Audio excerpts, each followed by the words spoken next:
घर में घुसने का भी तो एक ज्ञान होता है, बैंक लूटने का भी पहले ज्ञान लेना पड़ता है कि नहीं? ये ज्ञान ना हो, ज्ञान जिसने परमात्मा का पा लिया, जो परमात्मा के लिए जान गया, असली ज्ञानी वही कहलाता है। बाकी ज्ञान तो संसार के, दुनिया संसार के सभी धंधों में ज्ञान से भरी है, भगवान को छोड़ छोड़। पर ज्ञानी केवल परमात्मा को पाने वाले को ही कहते हैं। संसार के धंधों में मात्र अपना दिमाग खपाने वाले को ज्ञानी नहीं कहा जाता, वो ज्ञानी नहीं हुआ। इस प्रकार से ज्ञान प्राप्त करके भगवान आए, उद्धव गए और उद्धव ब्रजमंडल में पहुंचे। भगवान को लगा कि इसका थोड़ा ज्ञान झाड़ना चाहिए। भक्ति की धारा में ज्ञान बह जाता है, ध्यान रखना। और भक्ति क्या है? भक्ति ये है नस नस से कन्हैया की याद। दरस बिन दुखन लागे नैन, हे कन्हैया तेरे बिना मेरे। और फिर क्या?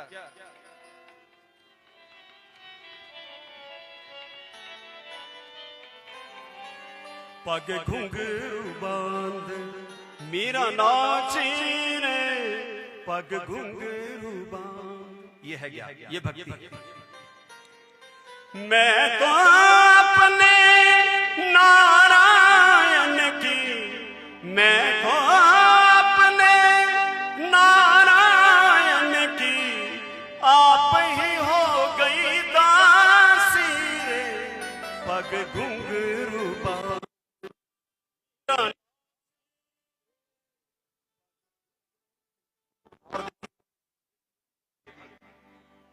कि किसी राजा की पुत्र, वधू, पत्नी, लेकिन ठाकुर की प्रेम,